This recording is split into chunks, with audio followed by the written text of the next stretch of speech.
Females में nearing 30 कई बार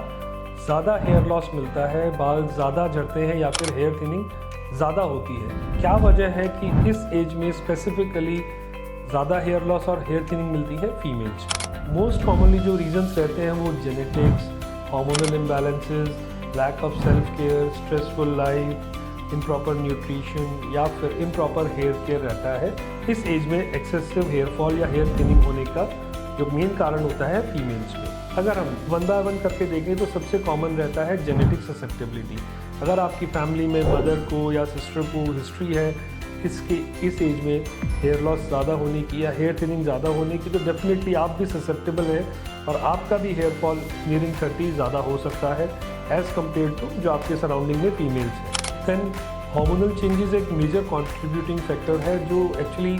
which is bound to happen in a female's body every month. But beyond that, normal hormonal changes के अलावा भी PCOD में hormonal imbalance काफ़ी ज़्यादा होता है। अगर आपको थायराइड डिसऑर्डर है वो भी hormonal imbalance करते हैं। देन प्रेगनेंसी में अगेन हार्मोन्स जो यूजुअल चलते हैं उससे काफ़ी वेरी करते हैं और उस इम्बैलेंस की वजह से भी ड्यूरिंग प्रेगनेंसी तो एस्ट्रोजन लेवल अच्छा होता है, लेकिन आफ्टर प्रेगनेंसी जैसे ही ख़त्म होती है, डिलीवरी होती है, एस्ट्रोजन लेवल काफ़ी ड्रॉप कर जाता है, जिसकी वजह से भी हेयर थिनिंग और हेयर फॉल ज़्यादा होता है फीमेल्स के अंदर। This is about nearing 30। लेकिन कई बार 40-42 की एज में भी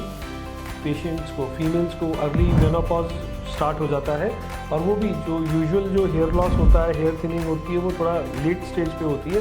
लेट ईयर्स में होती है, लेकिन वो भी कई बार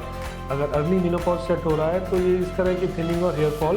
उन फीमेल्स में देखने में मिलती है। देन स्ट्रेस एक बहुत मेजर कारण रहता है इस एज ग्रुप की फीमेल्स में। अगर स्ट्रेस इमोशनल या फिजिकल किसी भी तरह का हो तो वो एक टेम्परेरी हेयर लॉस इंड्यूस कर सकता है फीमेल्स में, जिसे हम टेलोजन इफ्यूम कहते हैं, और वो बहुत अच्छा रिकवरी होती है फीमेल्स में लाइफस्टाइल मॉडिफिकेशन से। देन ये एक्यूट स्ट्रेस के अलावा कई बार क्रॉनिक स्ट्रेस भी फीमेल्स में रहता है, कोई साइकोलॉजिकल डिसऑर्डर्स रहते हैं जिसकी वजह से भी हेयर फॉल काफ़ी ज़्यादा रहता है। इस एज ग्रुप के लिए स्पेसिफिकली कुछ मेडिकल डिसऑर्डर्स होते हैं, बिकॉज फैमिली कंप्लीट हो रही होती है, पोस्ट प्रेगनेंसी स्टेज होती है, तो कुछ मेडिकल डिसऑर्डर्स जैसे कि auto immune disorder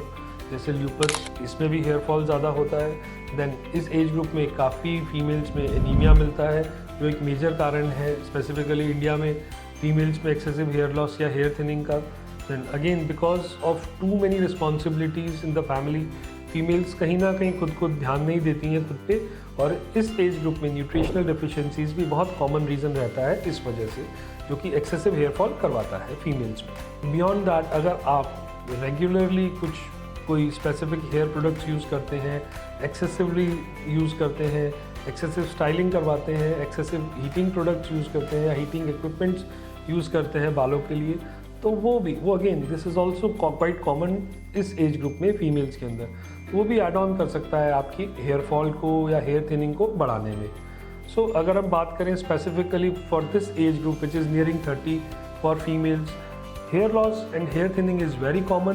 but best part is कि ये काफ़ी हद तक रिवर्सिबल होती है अगर हम आइडेंटिफाई कर ले कॉज को कि कॉज क्या है, और उसको एड्रेस करते हुए साथ में कुछ सप्लीमेंट्स और मेडिकल सपोर्ट के साथ